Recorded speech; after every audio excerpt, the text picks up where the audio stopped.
नमस्कार दोस्तों, मैं ईशान कुमावत और आज का मुद्दा बड़ा सेंसिटिव है और सेंसिटिव है सरकारी नौकरियां पाने के लिए महिलाएं किस तरह से फर्जीवाड़ा कर रही है और फर्जीवाड़े में किस तरह से जनप्रतिनिधि उनका साथ दे रहे हैं। और आज का जो हमारा शीर्षक है वो यही है कि नौकरियों पर फर्जी तलाक, नकली जाति और झूठी दिव्यांगता का कब्जा, जांच के घेरे में नौकरियों के दस्तावेज।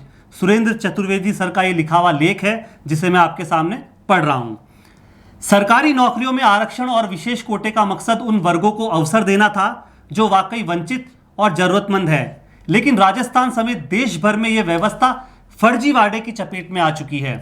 आरक्षण का हक छीनकर नकली दस्तावेजों के सहारे नौकरी हथियाने का सिलसिला तेजी से बढ़ रहा है। राजस्थान में हाल ही में उजागर हुए तलाकशुदा महिला कोटे के घोटाले ने भर्ती प्रणाली की नींव हिला दी है। 2% आरक्षण का लाभ पाने के लिए, दोस्तों, मात्र 2% आरक्षण का लाभ पाने के लिए कई महिलाओं ने सिर्फ कागजों पर तलाक लिया और नौकरी लगने के बाद दोबारा विवाह लिया। जयपुर, अजमेर और जोधपुर जैसे जिलों से शिकायतें आ रही है। RSSB यानी राजस्थान कर्मचारी चयन बोर्ड तक दर्जनों मामले पहुंच चुके हैं और SOG ने भी 123 संदिग्ध नामों पर जांच शुरू कर दी है। इसी तरह दिव्यांग कोटे का दुरुपयोग भी कम नहीं हुआ है। अलवर, भीलवाड़ा, उदयपुर में कई पूरी तरह से स्वस्थ युवक युवतियों ने मेडिकल बोर्डों से मिलकर नकली दिव्यांग प्रमाण पत्र बनवा लिए।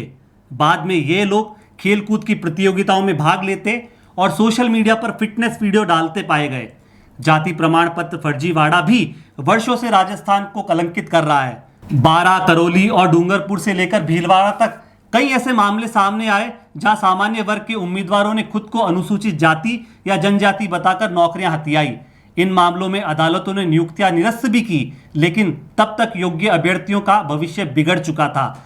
यह सिर्फ नौकरी में धोखाधड़ी नहीं, बल्कि न्याय और अवसर की हत्या है। जो कोटे हकदारों की सामाजिक सुरक्षा की ढाल थे, वे अब जालसाजों के हथियार बन चुके हैं। इसके लिए सरकार को बेहद सख्त कदम उठाने की जरूरत है। सभी प्रमाण पत्रों की डिजिटल आधार पर जांच अनिवार्य होनी चाहिए।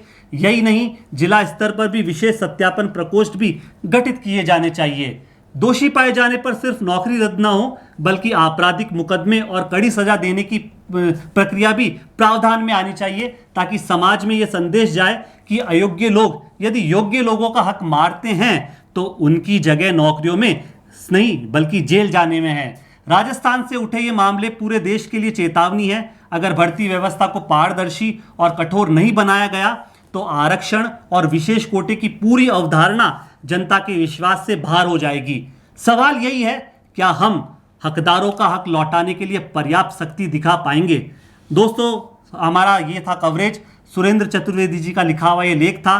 आपको कैसा लगा, कितना पसंद आया, हम कर रहे हैं कमेंट बॉक्स में आपका इंतजार। शुक्रिया, बहुत बहुत धन्यवाद।